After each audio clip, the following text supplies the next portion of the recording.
Olá, eu sou Vanessa Iores e começa agora o Ideias em Tese. Um programa pensado para discutir a importância da pesquisa acadêmica com doutores formados pela Unicinos.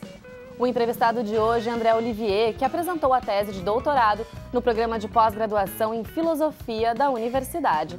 Olá, professor, tudo bem? Seja bem-vindo. Olá, Vanessa, obrigado pelo convite. É um prazer estar conversando com os telespectadores da Unicinos. Tá certo, professor. A gente começa falando o título da tua tese, que foi o seguinte: Direitos Humanos e Exigências Morais por Direitos. Professor, como é que surgiu a ideia, então, de fazer essa tese? Bom, eu já vinha trabalhando com a questão dos direitos humanos, lecionando como professor, e, ao mesmo tempo, eu vinha estudando uma série de temas relacionados à ética, à política e à filosofia do direito.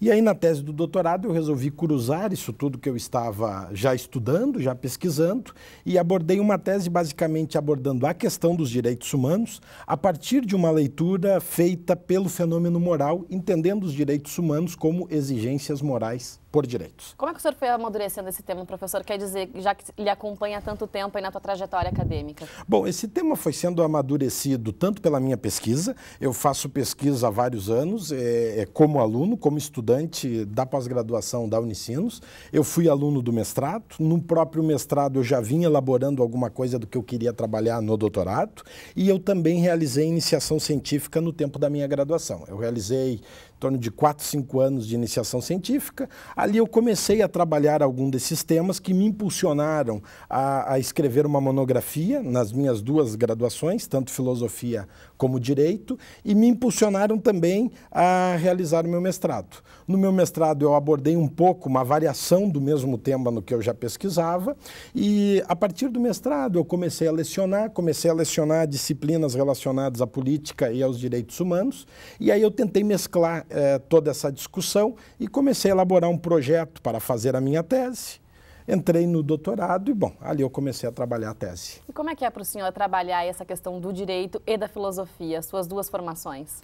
Bom, as duas áreas são amplas, são complexas, há uma série de temáticas que em tese não se cruzam e outras temáticas, principalmente envolvendo ética política, que acabam se cruzando nisso que no direito nós chamamos de filosofia do direito. Então, eu considero uma área bastante frutífera, ela é uma área a ser bastante explorada, ela é uma área de densa discussão teórica, né, com conceitos filosóficos bastante pesados, mas que também encontra uma dimensão prática em uma série de movimentos sociais e políticos do mundo contemporâneo. E falando justamente da tua pesquisa, da tese, professor, como é que foi o desafio de trabalhar esse tema dos direitos humanos, que é um tema bastante explorado também na área?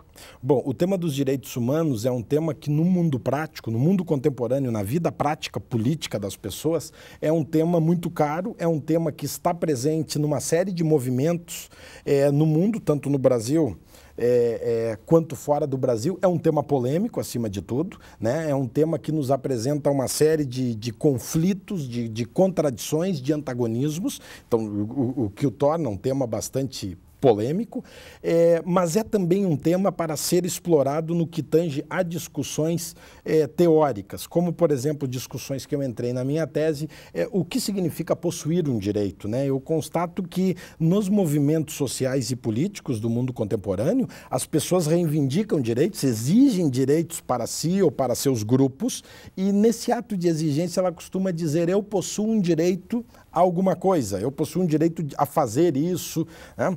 Isso se dá linguisticamente, esse tipo de reivindicação. Então ali eu vi um campo para ser explorado teoricamente, trazer discussões tradicionais da filosofia e do direito, eu digo tradicionais que já há vários séculos vêm sendo discutidos, mas tentar uma leitura mais contemporânea desses temas então tão caros para a teoria.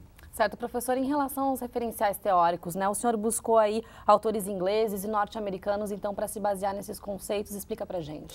Bom, eu, na verdade, busquei um referencial teórico anglo-saxônico, mais de cunho analítico na interpretação dos direitos, do que seriam esses direitos, do que significa possuir direitos. E, bom, é um longo referencial teórico, né? Não tenho como propriamente mencionar todos os autores trabalhados, mas são são autores de cunho inglês ou de cunho anglo-saxônico, ou talvez de uma tendência mais analítica para a filosofia do direito, né? Eu reuni uma boa parte dessa bibliografia de autores que tradicionalmente que eu me refiro já há algum tempo, alguns séculos, já abordavam ou já fincavam algumas estacas do que eu estava querendo discutir hoje, tá? E também peguei autores bem contemporâneos que atualmente estão discutindo temas que a tradição também vinha discutindo, mas obviamente, como o mundo mudou, os problemas mudaram, se atualizaram, os resultados, ou vamos dizer assim, as perspectivas teóricas dadas por autores contemporâneos acabam sendo diferentes do que autores tradicionais davam. Por exemplo, na minha tese, eu abordo o pano de fundo racionalista que há por detrás da discussão dos direitos humanos, isso muito contextualizado no Iluminismo, na Revolução Francesa, que se apega muito a uma noção de indivíduo, o ser humano como um homem racional e livre.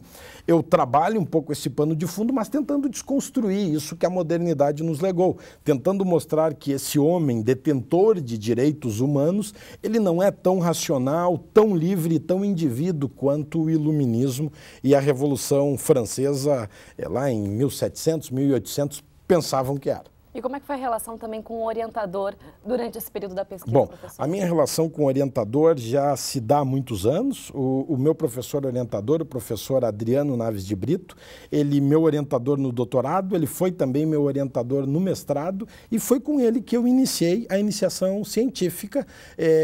O meu professor, ele estava estruturando um grupo de pesquisa no tempo da graduação, eu fui bolsista de iniciação científica, comecei a participar de uma parte daquela pesquisa dele, isso há alguns anos, né? Comecei a discutir uma parte da pesquisa dele que se referia basicamente a uma metodologia empírica na filosofia, com base num autor clássico, célebre, o filósofo David Hume.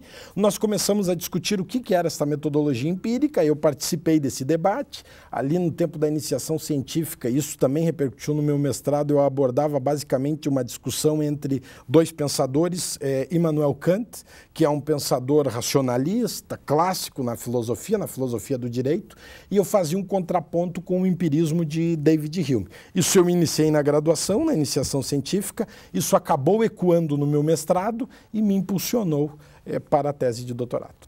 Tá certo, professor. O Ideias em Tese faz agora um rápido intervalo. Nós já voltamos.